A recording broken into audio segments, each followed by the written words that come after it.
Começando mais um podcast do Internato Residência Médica. O podcast que te ensina todas as estratégias para você, interno, e você médico generalista, conseguir aquela tão sonhada vaga na residência médica. Meu nome é Felipe Barreto. Sou Gustavo Escaramuza. Sou Eduardo. E o tema de hoje é como revisar para a prova de residência médica. Eduardo, a gente vê ao longo do ano muitos mentorandos tendo diversas dificuldades. Uns reclamam mais da ansiedade, que não sabem mais o que querem da vida. Outros falam que tem momentos que estão animados e estudam bastante. Hoje, inclusive, eu estava conversando com uma mentoranda, chama Bruna, e ela estava relatando exatamente isso, que em alguns momentos está muito animada, em outros momentos ela não sabe mais se ela está estudando da forma correta. Existem realmente muitos problemas, mas eu queria saber, da sua opinião, qual realmente é o principal problema em relação à revisão para a prova?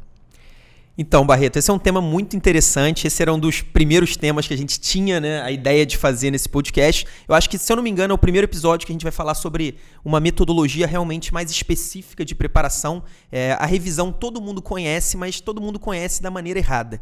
E aí, para responder diretamente a sua pergunta, o grande problema, o maior problema relacionado à revisão, olhando para a preparação das pessoas para as provas de residência médica, são as pessoas não revisarem. É exatamente a falta de revisão, a ausência de revisão. E é interessante a gente notar que, se você for perguntar, e eu tenho certeza que se você perguntar isso para um mentorando nosso, ou mesmo para uma pessoa que não faz parte da JJ Mentoria, se a revisão é importante, quase todo mundo vai falar que é. A revisão é muito importante. Só que, na prática, a revisão fica em terceiro, quarto, quinto plano na hora da preparação. Então, esse é o maior erro relacionado à revisão. A pessoa subestima a importância dessa modalidade fundamental de estudo, e é interessante que lá em 2016, quando a gente criou, começou a criação do método da JJ Mentoria, eu e Jorge, meu sócio, estávamos fazendo a prova de residência médica em 2016, esse talvez tenha sido o primeiro erro que a gente identificou na nossa preparação. Na hora que a gente estava prestando atenção, qual que é o problema? Por que a gente não está evoluindo na nossa nota? E aí, para quem ainda não conhece essa história, eu recomendo que assista o primeiro episódio do nosso podcast, com o título O que é a JJ Mentoria, que eu detalho essa história. Mas, de qualquer forma, o primeiro ponto que eu percebi que a gente estava errando na nossa preparação era a ausência, ou pelo menos era a baixa importância que a gente dava para a revisão. E, Edu, outra coisa, quando a gente vai colocar, tem as pessoas que deixam aí para segundo, terceiro, quarto, quinto plano fazer a revisão. E não é só isso, muitos daqueles que fazem a revisão, eles fazem talvez da maneira que não é a mais efetiva. Qual que é o método mais usado pela galera que a gente tem visto, assim, ou que está fora, enfim, qual que é o método mais usado que eles têm para fazer essa revisão? É interessante que, quando a gente pensa em revisão, a gente pensa naquela situação, não sei se vocês faziam isso no colégio, no início da faculdade, vocês vão ter uma prova. Imagina que você está lá, começou um período, para quem tem período de 6 meses na faculdade, começou um período em agosto, e as suas provas, a sua semana de provas, aquela semana que vai estar lotada de avaliações, é lá em dezembro. E aí a pessoa vai ficar estudando em agosto, setembro, estudando um pouquinho, chega lá, faltando 2 semanas para a prova, a pessoa começa a pensar, não, está na hora de eu revisar aquilo que eu vi lá em agosto. Então, essa é a revisão que as pessoas fazem. As pessoas estudam por 90% do tema e elas pegam 10% do tempo delas, lá a reta final, e começam a revisar. Então, vocês com certeza, a gente está gravando esse episódio aqui no finalzinho de outubro, a gente está no momento que as pessoas começam a ficar desesperadas para revisar. Eduardo, como que eu reviso? Qual conteúdo que é o que eu preciso revisar agora? Na verdade, a revisão, e vocês sabem muito bem disso, ela deve começar no dia seguinte do seu início do estudo. Então, esse é um ponto fundamental. Não existe você ficar 90% do seu tempo estudando assuntos novos, pegando só informações e conteúdos novos e colocar a sua revisão, confinar a sua revisão naquele finalzinho, naquela reta final. Esse é um grande erro. Talvez, se eu falei que o maior erro é a pessoa não revisar, o segundo maior é ela achar que está revisando fazendo isso. Ela não está revisando, não vai adiantar. O que me parece é que o aluno está sempre tentando correr atrás do próprio rabo. Tem um monte de conteúdo sendo jogado na cabeça dele frequentemente, e aí, é claro, ele está tentando acompanhar aquele conteúdo que está sendo orientado para ele.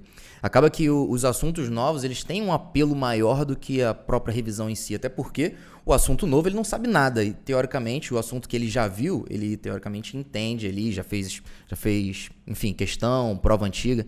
Eu acho que eu sinto muito isso dos mentorandos. Não, e é muito legal quando você fala que esse tipo de revisão tem que começar logo cedo e tal. E isso não é uma coisa, deixar bem claro que não é uma coisa da sua cabeça não, nem da JJ Mentoria por si só. É uma coisa que vem sendo estudada desde há muito tempo. Um dos principais modelos que a gente tem é da curva de esquecimento de Hermann Ebbinghaus, que ele fez lá em 1885. Ele é um psicólogo alemão que começou a estudar esses métodos de aprendizado. E na curva, vou até depois pedir pro Fernando colocar isso aí na tela para todo mundo conseguir entender do que eu estou falando, ele tem uma curva de retenção por tempo, né? Onde o eixo, como vocês vão ver aí na tela, no eixo Y é a retenção do conteúdo e no eixo X seria o tempo. Suponhamos que a gente teve uma aula agora. Dentro de 20 minutos depois, dos próximos 20 minutos, a retenção desse conteúdo que eu tive agora vai ser de 60%. Isso vai caindo, até que no dia seguinte já... uma semana depois, na verdade, você consegue reter até 15% disso que você aprendeu. E aí tem que fazer essa revisão. Mas, Du, falei de Ebbinghaus um pouquinho assim, claro que é um estudo de anos e anos e anos, mas como funciona de fato a revisão espaçada e repetida? Como que a gente usa isso na JJ? Isso é interessante, essa curva de Ebbinghaus é uma curva muito interessante e é mais interessante ainda a gente perceber, depois que você olha a curva, que é uma coisa óbvia, é uma coisa que a gente só não se toca, porque qualquer informação nova que um ser humano, né, que é a gente, e não estou falando de computadores, uma informação nova que você recebe, a tendência é você esquecer essa informação se ela não for revisitada, se ela não voltar até você. Então imagina que você acabou de decorar um número de telefone, você precisou ligar para alguém, teve que decorar um número, não tinha como, a sua única maneira foi gravar esse número de telefone. Com certeza esse número vai ser perdido, você não vai lembrar desse número, talvez você falou em 20 minutos, provavelmente em 5 minutos você já não lembra desse número de telefone. Por outro lado, se você decorou um número, por exemplo, da sua namorada ou do seu namorado, provavelmente você vai lembrar desse número por muito tempo, porque você está tendo contato o tempo todo com essa informação. Você, quase diariamente ou pelo menos semanalmente, algumas vezes, você vai ligar para o número, você vai ter que digitar ou pelo menos você vai olhar um número na tela do seu celular e isso é basicamente uma revisão repetida e espaçada. Quando a gente fala em revisão repetida e espaçada, a gente pode entrar num nível de complexidade muito maior e aí vocês com certeza fizeram aí uma revisão de estudos científicos sobre o tema, mas pensando de uma maneira bem simples, e a gente sempre gosta da simplicidade, é exatamente isso, é você repetir um conteúdo de forma espaçada. Então você viu, no caso, puxando para a prova de residência médica, você acabou de estudar infarto hoje, você tem que voltar a ler infarto, você tem que voltar a ler pelo menos os principais conteúdos. Claro que você não vai estudar de novo da mesma maneira, esse é outro erro. A gente estava falando de alguns erros que as pessoas cometem. As pessoas acham que a revisão é um segundo estudo exatamente igual. Claro que não, depois a gente vai falar mais ou menos sobre o método de revisão, mas de qualquer forma, você precisa voltar a ver o assunto de infarto. Então esse que é o espaçamento. Você vai repetir de forma espaçada. E claro que você vai espaçando cada vez mais. Então, se você já decorou, na primeira vez que você memorizou o número da sua namorada, provavelmente demorou um pouco, né? Você teve que realmente ficar ligando para ela várias vezes seguidas. Nas primeiras semanas, você ligou várias vezes até que você memorizou. Depois desse primeiro momento que você memoriza, você não precisa ligar com tanta frequência para aquele número continuar na sua cabeça. Mesma coisa quando você decora a sua agência e conta do banco. Muita gente decora, né? Normalmente no início é muito complicado você memorizar. Você vai ter que ficar consultando, pegando o cartão, tirou uma foto ali do cartão para não perder a foto, você vai ter dificuldade. Depois, mesmo que você não use com tanta frequência, a chance daquele conteúdo já está numa zona do cérebro muito mais estável, uma zona de memória muito mais perene, é muito grande, então você não vai precisar repetir tanto. É da mesma maneira que funciona a revisão repetida espaçada para estudo para prova de residência médica. Você começa com um espaçamento menor e você vai espaçando ao longo do tempo, porque aquele conteúdo já está numa zona de memória mais perene. Cara, eu acho interessante porque essa curva eu não conheço há tanto tempo assim, né? Considerando que eu estudo já, pelo menos até antes da faculdade de medicina, eu já faço revisões e eu imaginei que existia um modo correto de fazer revisão e isso eu implementei para minha vida, mas eu não conhecia essa curva. A primeira vez que eu conheci ela, que vocês me explicaram ela, que foi, na verdade foi o Gustavo, acho que me explicando a primeira vez essa curva, eu reparei que eu fazia essa revisão, mas eu não sei se eu fazia da melhor forma possível. Porque como é que eu estudei para o vestibular? Eu lembro claramente, eu tinha aula de manhã né, lá no meu primeiro, segundo, terceiro ano. E aí à tarde eu usava para eu estudar. E como é que eu fazia essa minha revisão? Eu pegava o meu caderno de todas as matérias e lia ele por completo. Por completo. Isso eu estou fazendo assim, em relação ao ao ensino médio, né? Um conteúdo que, comparativamente com o que a gente tem para residência médica, na verdade é ínfimo. E eu fazia isso todo santo dia. Todo santo dia, de segunda a sexta-feira, eu chegava à tarde, depois da escola, e ficava, eu lembro claramente, era das 2 da tarde até as 8 da noite, eu ficava revisando, dava 6 horas para revisar. Cada dia eu pegava o do primeiro ano, do segundo ano, do terceiro ano. E aí depois de 8 horas eu ia malhar, porque malhar é bom. E é engraçado isso que você fala, em termos da gente, o que é? A gente recrutar essas memórias para que elas permaneçam aí vívidas, né? Porque eu estava vendo, inclusive, há pouco tempo, um documentário sobre memória, e é muito engraçado que quando a gente vive alguma situação, ou seja lá, estudo, prova de residência também, e a gente não recruta a informação de maneira repetida, a gente passa não só a esquecer, mas a gente cria situações ali para que tenham um nexo. E fizeram um estudo muito legal de pessoas que vivenciaram, assim como muita gente deve se lembrar, do 11 de setembro. E 10 anos depois, né, perguntaram qual que era a situação que a pessoa estava. Onde ela estava, como ela estava, o que ela estava fazendo. E viram que a grande maioria, de fato, não sabia. Inclusive, uma das pessoas achou que estava no local, ali próximo ao local, que viu a fumaça pela janela, e na verdade ela nem morava no estado. Então, assim, é realmente uma coisa muito, muito legal essa questão de recrutar as memórias. Eu lembro dessa história, que ela, quando perguntaram para ela achou que estava na escola, e aí olhando a fumaça vindo numa certa direção. Exatamente. Só que aí quando perguntaram para ela onde que era a escola, ela falou que era uma cidade totalmente diferente, numa distância que era impossível a fumaça chegar lá, até porque a fumaça no dia tinha ido para o outro lado, porque o vento estava indo. Exatamente. Agora, eu achei interessante o que você falou antes, Barreto, do caderno, que você estudava, revisava todos os dias do caderno. Muita gente vai falar, não, mas pô, se o cara passou para medicina, passou para uma federal, deu certo a revisão com caderno todos os dias. Gente, sempre existe um jeito mais fácil, mais produtivo, um jeito ótimo de fazer uma coisa e um jeito mais difícil. Não quer dizer que o jeito mais difícil não funcione. Se você revisar todos os dias, todos os assuntos, se isso for possível, com certeza vai funcionar. Então isso é interessante, que às vezes a pessoa fala, não, mas eu estudei sempre de uma maneira e deu certo para mim.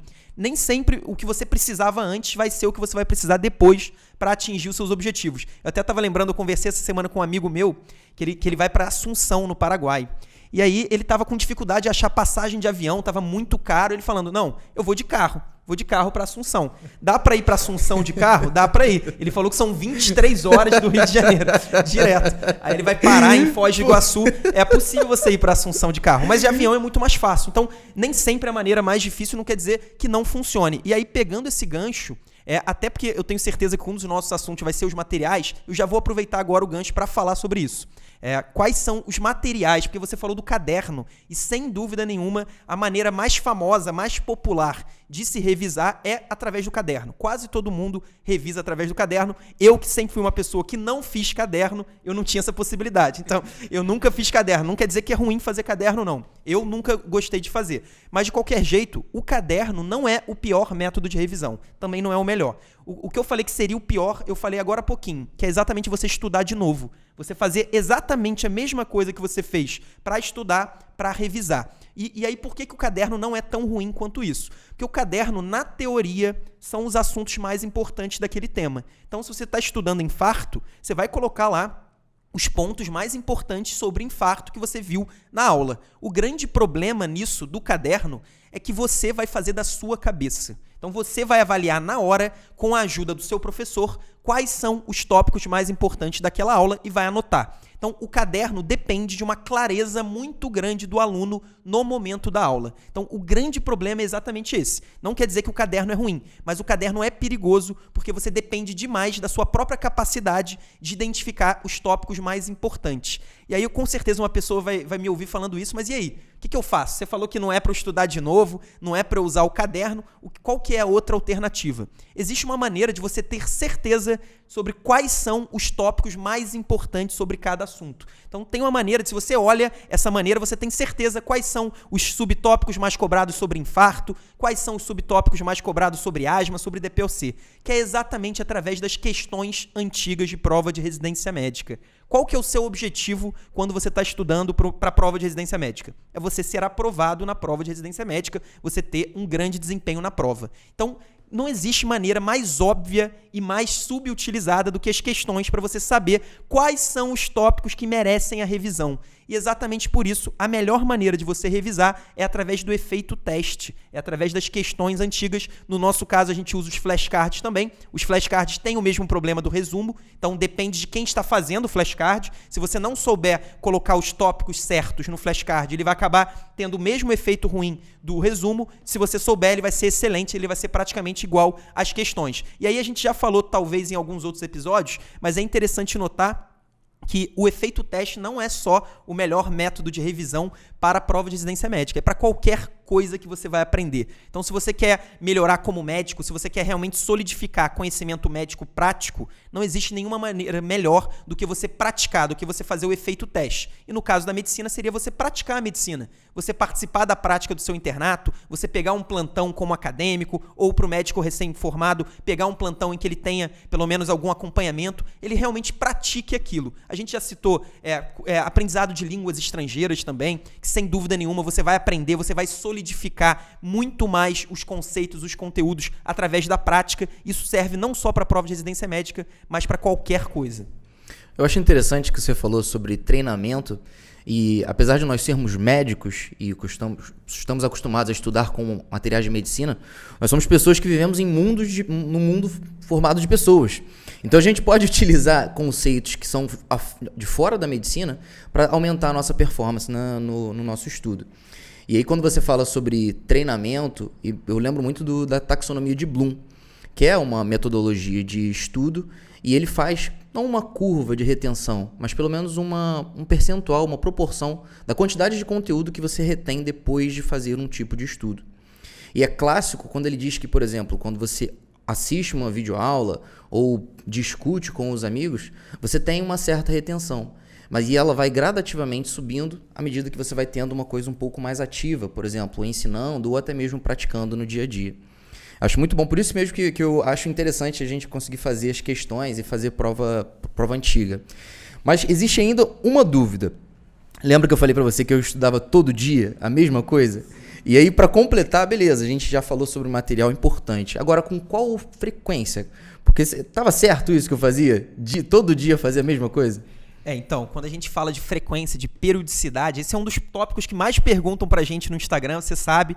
Eduardo, tudo bem, já tô começando a fazer a revisão repetida e espaçada, mas quantas vezes eu preciso revisar? Quando que eu preciso revisar cada tema da medicina? E aí, claramente, a gente precisa separar o que é o método ideal do que é o método possível de ser feito. O ideal é que você revise todos os temas várias vezes. Então, em uma semana, em 2 semanas, você deveria revisitar os conteúdos que você aprendeu, que você dominou, pelo menos 3 ou 4 vezes. Isso para você ter um grau de retenção muito alto. Mas se vocês prestarem atenção, obviamente é impossível, é totalmente impossível você fazer isso para todos os assuntos da medicina. Então, a gente tem, não sei nem quantos assuntos da medicina existem, né? É uma infinidade de assuntos. Se você tentar em 1 ano, mesmo que você comece no 5º ano a estudar, em 2 anos, você estudar e revisar várias vezes todos os assuntos da medicina, você não consegue andar. Você simplesmente vai conseguir só estudar uma parte pequena do conteúdo. Então, por isso que existe o que a gente chama da equidade. Gustavo conhece bem o princípio do SUS da equidade, que é exatamente você tratar pessoas diferentes. No caso do SUS é você ter uma atenção especial, ter acesso facilitado a pessoas com condições socioeconômicas piores do que as pessoas que teriam possibilidade de, por exemplo, ter um plano de saúde ou usar a medicina particular. Já no caso da revisão, o que significa isso? A gente vai tratar temas com importâncias diferentes de maneira diferente. Então, significa que se o infarto cai muito mais do que vasculite, você vai revisar de uma maneira muito mais cuidadosa, com muito mais frequência e menos espaçamento, o infarto do que a vasculite. E assim por diante. E aí, claro, a pessoa vai falar, nossa, mas meu estudo vai ficar muito complexo. Claro que vai aumentar um pouco a complexidade, mas vai ter um grau de retenção muito maior do que aquela pessoa que vai pegar a medicina, vai dividir. Eu tenho 50 semanas no ano para estudar. Eu tenho 100 assuntos. 2 assuntos por semana, eu não vou revisar nada. Tenho certeza que você vai estar muito na frente dessas pessoas e não se engane. Essas pessoas são a maioria. E você falou que a gente usa esses métodos para fazer a revisão e tudo mais, de colocar, dividir, como é que a gente faz. A gente na nossa plataforma tem o Medq e que usa a inteligência artificial para fazer isso. Como é que funciona um pouquinho em relação à revisão com questões nesse aspecto? Basicamente a gente percebeu que essa coisa da revisão espaçada, colocando um peso diferente para cada assunto, tornaria muito complexa e muito difícil para o próprio mentorando programar as suas revisões. E o que a gente pensou? Por que não utilizar a inteligência artificial para nos auxiliar? E a gente procurou o pessoal do Medq, que são nossos parceiraços aqui dentro da mentoria, e a gente tem uma plataforma de revisão. E aí, basicamente, na verdade, tem um algoritmo bem complexo envolvido, mas simplificando ao máximo, o algoritmo vai levar em conta a importância do tema para as provas de residência médica, a incidência do assunto nos últimos anos, e aí até 2019 a gente usava a incidência geral do assunto. Então, o que cai mais nas provas de residência médica do Brasil? Infarto ou vasculite? A partir de 2020, não. A gente vai usar a incidência específica de cada prova. Então, às vezes, a prova da USP cai mais infarto do que vasculite, mas na prova da UERJ pode cair mais vasculite. Então, a gente vai individualizar de acordo com a instituição. Esse é um dos critérios, o peso do assunto na prova de residência médica. O segundo critério é exatamente o seu aproveitamento em cada tema. Então, se você, Gustavo, não sabe absolutamente nada de infarto e o Barreto já sabe tudo de infarto, faz muito mais sentido você revisar mais infarto do que ele. Então, a gente individualiza o processo de revisão e torna ele muito melhor, muito mais produtivo. E eu acho que inclusive o Medq, a gente está sempre evoluindo, né, junto com a plataforma, e tem realmente ficado muito, muito legal essa parte de usar a inteligência artificial para conseguir selecionar os assuntos que são mais importantes. E eu tenho uma dúvida, agora já que está chegando aí próximo também, né, a gente possivelmente, algumas provas de residência, possivelmente não, algumas provas já passaram, outras ainda vão vir nesse finalzinho de ano. Se eu tiver pouco tempo, claro que não agora em cima da hora, mas se eu tiver pouco tempo, é melhor eu revisar ou eu, sei lá, aprender todos os assuntos agora, correr atrás do prejuízo? O que é melhor? O que eu faço? Agora, isso aí vai depender de quais assuntos você deixou para trás.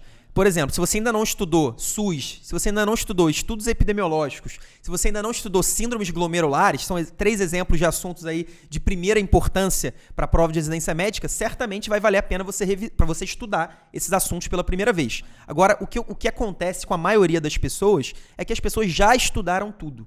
A maioria das pessoas já estudou tudo, nem que seja no 5º ano, nesse ano, a pessoa em algum momento já pegou aquele assunto para ver. Ela não está partindo do zero naquele conteúdo. Nesse caso, para mim, vale muito mais a pena você revisar. Você pegar questões antigas sobre temas importantes, fazer essas questões antigas. E é importante, a gente falou sobre o material. Eu falei que as questões são muito importantes para a sua revisão. Mas elas não atuam sozinhas nesse momento, né? Você vai revisar, por exemplo, o infarto. Você já estudou infarto, está revisando, está fazendo questões sobre infarto. E aí você percebeu que você não lembra a diferenciação, quando você vai usar trombólise, quando você vai usar angioplastia primária. É uma diferença importantíssima, é um CCQ sobre o infarto e você não lembra desse CCQ. Nesse ponto, é fundamental você pegar um material de apoio à sua revisão. Então, se você não lembra disso, provavelmente você não lembra de vários pontos importantes sobre o tratamento do infarto. Então, nesse momento, você vai direcionar o seu estudo através da revisão, através das questões. Você identificou uma deficiência sua,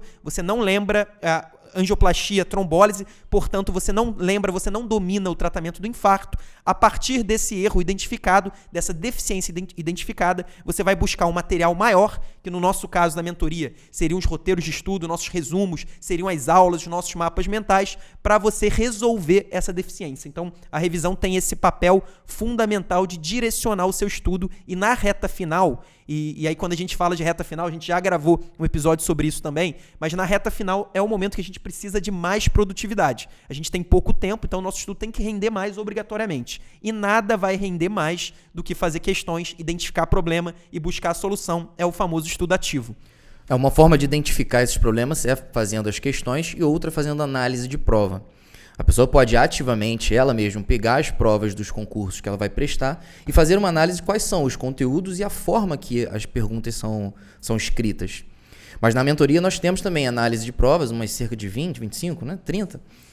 Próximo de 25, onde o aluno o mentorando pode ter acesso ali quais são os conteúdos mais frequentes naquela aula. E talvez, se for um assunto que ele ainda não tenha revisado ou não tenha aprendido, talvez isso seja uma boa forma dele priorizar esse assunto. Tem um artigo que fala sobre métodos o título do artigo é, na verdade, Improving Students... Calma aí, deixa eu aquecer meu inglês. Improving Students' Learning with Effective Learning Techniques. Ou seja, melhorando o aprendizado dos estudos com técnicas de estudo efetiva, né? Ele é um estudo da Association for Psychological Science de 2013.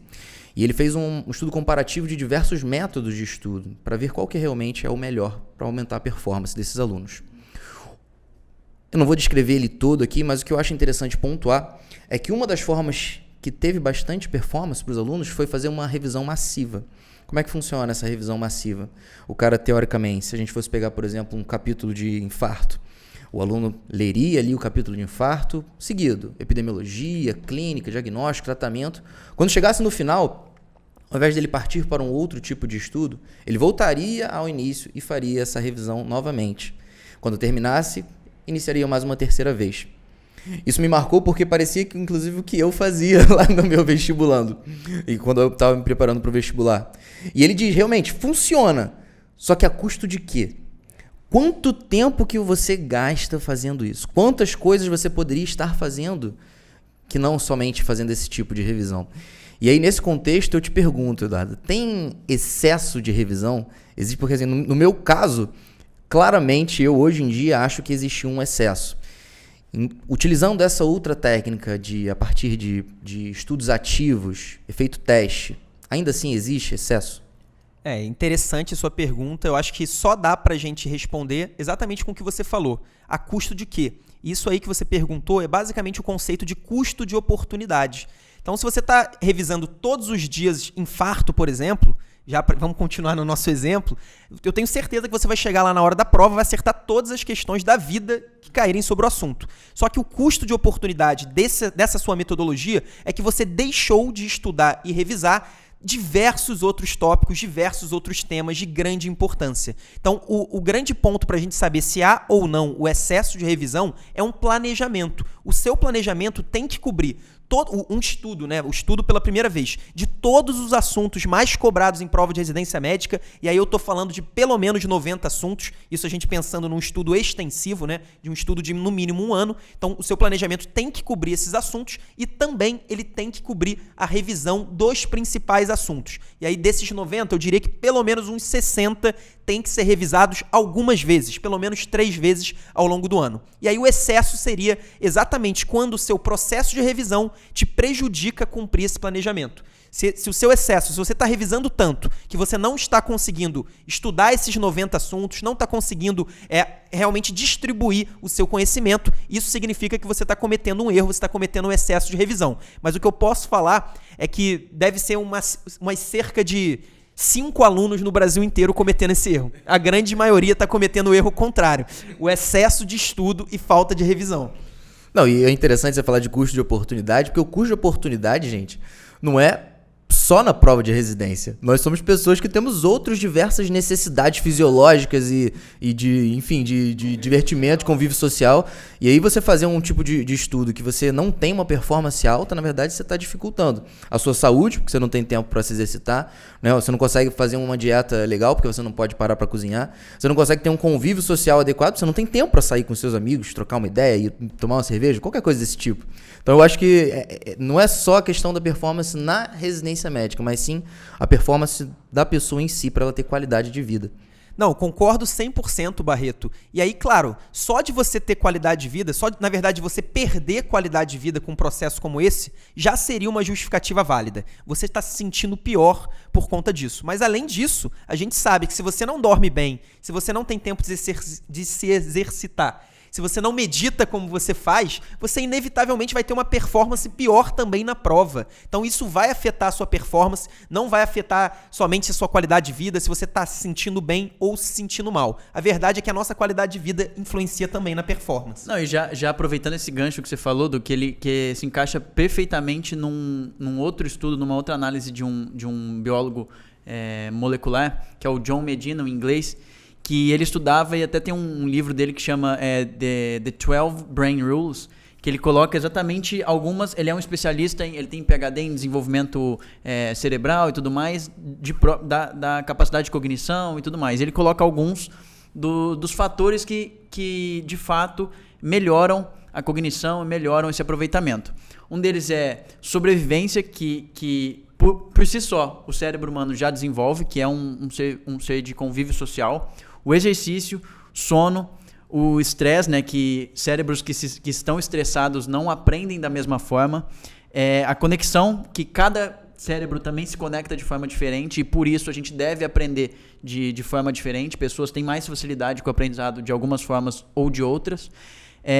Atenção, a gente não presta atenção em coisas chatas, então isso é muito legal, que também tenha um aprendizado de uma forma que seja atrativa. Isso é fundamental, eu acho que é um ponto também que a gente tenta martelar bem na hora de desenvolver os nossos materiais. Memória, e acho que isso inclui total, né, a revisão. Memória, a gente tem que repetir para aprender.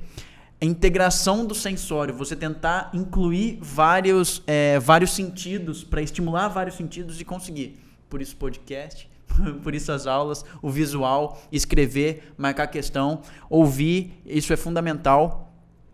A visão se sobrepõe aos outros sentidos. Eles fizeram uns estudos também que viram que a visão sobrepõe, ou seja, ouvir, ler, prestar atenção, de fato, tentar correlacionar com aspectos também clínicos, ou seja, aspectos visuais e tal. E um que eu acho muito legal é que ele coloca como exploration, que nós somos poderosíssimos e exploradores naturais. E eu acho isso muito legal, que a gente correr atrás dessa informação e dessa busca ativa, eu acho que por si só já melhora muito o rendimento na hora da revisão. Maneiro, são 12 fatores, 12 é isso? fatores, são 12 regras cerebrais. Maneiro. Legal. Cara, eu lembro que uma vez eu li um artigo que falava sobre a quantidade de informação que você conseguia reter de acordo com o local na sala que você sentava. E aí não era somente o local mais na frente, mais atrás, mais no meio, porque isso não era tão importante assim. Mas as pessoas que conseguiam aprender mais eram aquelas que mudavam de lugar de acordo com o dia da sala. E aí a justificativa era justamente isso, porque se você está, pelo menos a justificativa no artigo, já li isso há bastante tempo, não lembro nem onde que eu li, não sei qual é a referência do artigo, mas enfim, a questão era que, teoricamente, como você vai mudando de posição, o seu cérebro tem que fazer um certo trabalho a mais para ele se adaptar àquelas alterações climáticas e territoriais que você está passando. E aí isso faz com que ele fique um pouco mais ativo e as pessoas tenham uma performance maior. Louco, né? Louco. Pode fazer sentido uma atenção, né? Sem atenção a gente não consegue memorizar nada. Mas eu acho que... Não, mas para mudança de sentidos, né? A questão de você... Não é só mudar visão, audição, até mesmo a mudança angular ali da visão, sei lá, qualquer explicação, mas enfim, o resultado foi esse. Eu acho que de qualquer forma toda essa conversa aqui, nossa, mostra como o aprendizado, a memória, e aí a gente está falando de revisão que tem tudo a ver com o aprendizado e com a memória, são pontos totalmente subestimados e inexplorados, ignorados nas faculdades de medicina pelo Brasil, né? Porque eu acho que não faz o menor sentido a gente ficar 6 anos sem em nenhum momento nos desenvolvermos sobre como aprender melhor. Como que a gente vai aprender melhor? E aí, tudo isso que a gente está falando também está muito relacionado ao que a gente falou no primeiro episódio do podcast. A gente falou sobre as mudanças que ocorreram do início dos anos 2000, né, quando surgiram os primeiros cursos preparatórios para a prova de residência médica, para agora, quando já todo mundo... existe um curso em cada esquina, e a grande mudança foi o excesso de informação. Então, no momento como hoje, 2019, que a gente tem essa abundância, esse excesso realmente de conteúdos, de informações, você saber reter melhor talvez seja uma das habilidades mais importantes, na minha opinião, pelo menos, desse século. Então, eu acho que é um assunto interessante não só para a prova de residência médica, mas para toda a carreira e vida aí do pessoal. Isso aí, previsões para o século. Muito bem. Edu, em suma, cara, qual que é a recomendação que você daria para alguém que vai começar a estudar ano que vem e quer incluir a revisão de seus estudos.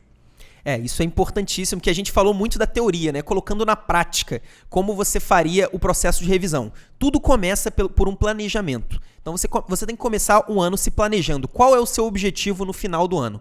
Vou pensar aqui numa pessoa de 6º ano ou um médico já formado que vai fazer a prova de residência médica no final de 2020. Então o cara vai fazer prova em dezembro de 2020, vai começar a se preparar em janeiro. Tudo começa com planejamento, primeiro o cara vendo qual que é o objetivo. Se o objetivo dele for uma prova dificílima, uma prova concorrida, ele vai obrigatoriamente ter que ter uma dedicação acima da média, ou ele é uma pessoa que naturalmente tem uma facilidade acima da média para estudar e para desempenhar em provas de uma maneira geral. Então começa com ele determinando o objetivo e a partir do seu objetivo ele vai determinar qual que é o tempo disponível que eu tenho para estudar. Então ele precisa saber disso. Qual que vai ser a prioridade da vida dele naquele momento? Ele não pode começar janeiro, fevereiro, não sabendo se a prioridade dele é o internato, é o estágio que ele vai pegar, é a oportunidade que surgiu ali no meio do ano ou a preparação para a prova de residência médica. Ele tem que saber qual que é o nível de prioridade que ele vai dar para a preparação e a partir daí ele vai determinar quanto tempo ele tem disponível. Nesse tempo disponível, ele vai incluir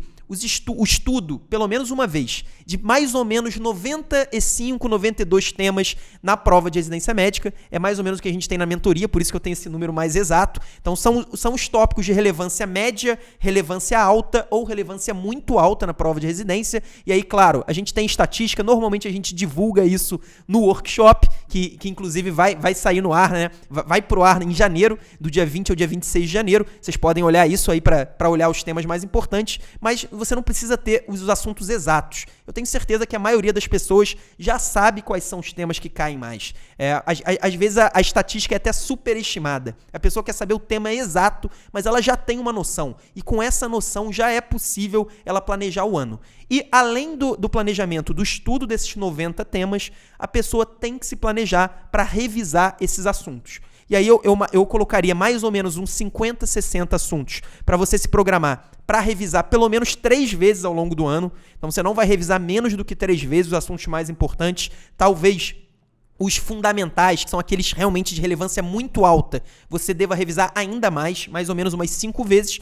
E à medida que você tiver essas informações, você vai pegar o seu cronograma, o tempo que você disponibilizou e vai colocando. Vou estudar esse assunto aqui, depois eu vou revisar esse assunto daqui a 2, 3 dias, depois eu vou revisar daqui a 7, depois eu vou revisar daqui a 3 semanas. E aí vocês lembram que eu falei lá da memória da sua agência e conta corrente do banco. Depois de um tempo, você não vai precisar revisar com tanta frequência. E você vai identificar isso. Então é muito importante que a pessoa tenha isso em mente. Eu acho que, para resumir, o mais importante, ela precisa saber o tempo disponível que ela tem e ela precisa espalhar o estudo e revisão ao longo do tempo. Quando que ela vai começar a revisar? No dia seguinte ao primeiro dia de estudo. Então, no dia seguinte, ela vai fazer questões sobre o tema que ela estudou no primeiro dia. Se a pessoa fizer isso, seguir esses conceitos que eu estou falando, eu tenho certeza que ela vai ter um processo de revisão completamente acima da média, pensando em prova de residência. Muito bom, gente. Estamos chegando aqui na parte final do nosso podcast com o tema revisão, como revisar para a prova de residência médica. Aqui nós discutimos, entre outras coisas, primeiro, qual é o principal problema do aluno de medicina, que é principalmente não revisar. Existem aqueles outros que revisam, mas acabam revisando só tudo em cima da hora e acaba que não tem o resultado que gostariam. O ideal é que, na verdade, seja feita uma revisão espaçada e repetida, majoritariamente com métodos ativos, que no caso que nós temos é principalmente os testes. Não adianta nada também a gente ficar achando que vai revisar tudo, um monte de coisa, sem viver a nossa vida, que é bem grande. E é por isso que a gente tem que planejar com o tempo disponível, de acordo com os nossos objetivos. Vocês querem adicionar algum dos pontos? Acho que um dos pontos do planejamento, como a gente falou no último podcast também, que planejar é a chave, é o ouro. Tem que planejar, tem que visar assim o objetivo e usar a revisão espaçada como sendo meta. E meta a gente tem que cumprir para conseguir chegar. É como a história que eu tinha falado, que quando a gente quer subir uma escada, a gente quer chegar lá em cima, mas a gente não consegue se a gente for degrau a degrau. Acho que esse é o ponto mais importante. Acho que isso vale um reforço. E aí eu também queria finalizar que uma das sensações mais frequentes que os alunos têm, e aí eu vou dizer para eles que não é uma sensação, uma realidade, é aquela sensação, entre aspas, que você não lembra nada do que você estudou semana passada.